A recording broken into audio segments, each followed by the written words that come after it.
Debt, it's a word that gets thrown around a lot, often with negative connotations.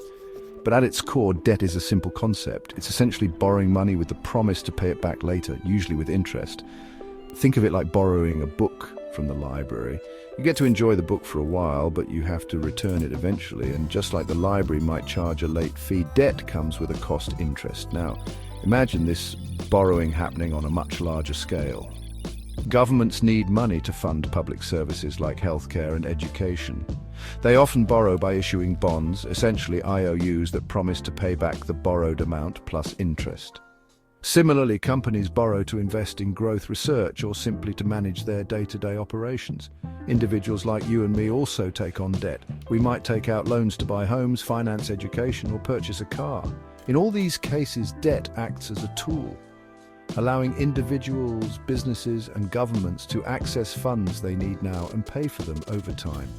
However, just like borrowing too many books from the library can lead to overdue fees, excessive borrowing can have consequences. Managing debt responsibly is crucial for individuals, businesses, and governments alike. If debt becomes unmanageable, it can lead to financial instability and economic hardship. So, who are these lenders who finance the world's borrowers? Global debt is spread across a web of entities, each playing a different role.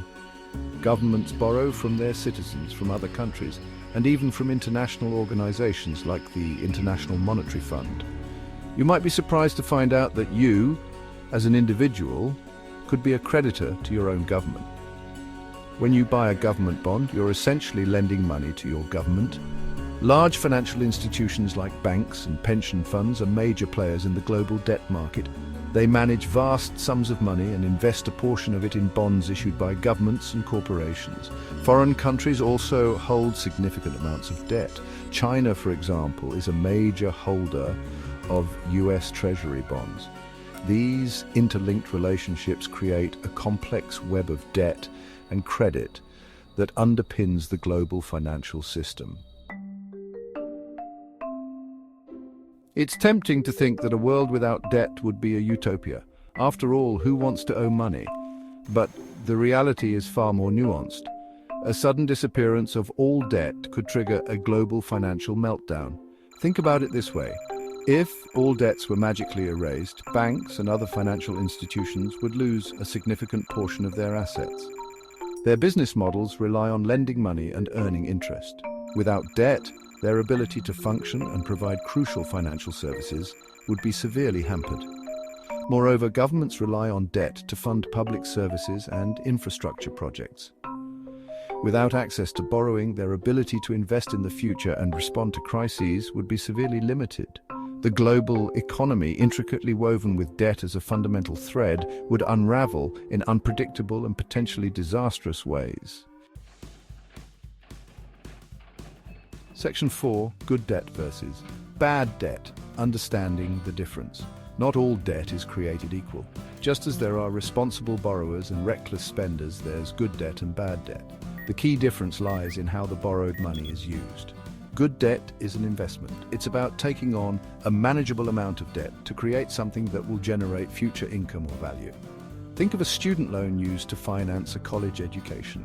While the initial debt might seem daunting, the investment in education can lead to higher earning potential in the future, making it a worthwhile endeavor.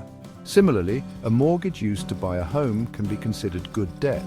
Bad debt, on the other hand, is often associated with consumption rather than investment. It's about accumulating debt for things that lose value over time or don't generate any income. Section 5. Managing debt, a balancing act for global stability. Debt, in its various forms, is an integral part of the global financial system. It's neither inherently good nor bad. The key lies in managing it responsibly. Governments need to balance spending and borrowing, ensuring they can meet their debt obligations without stifling economic growth. Financial institutions must lend prudently, assessing risks carefully and promoting responsible borrowing practices. And individuals need to make informed decisions about taking on debt, considering their ability to repay and the long-term consequences of their choices. The goal is not to eliminate debt entirely, but to manage it in a way that fosters sustainable economic growth and financial stability. By understanding the dynamics of debt, the roles of different players, and the distinction between good and bad debt, we can work towards a more balanced and resilient global economy.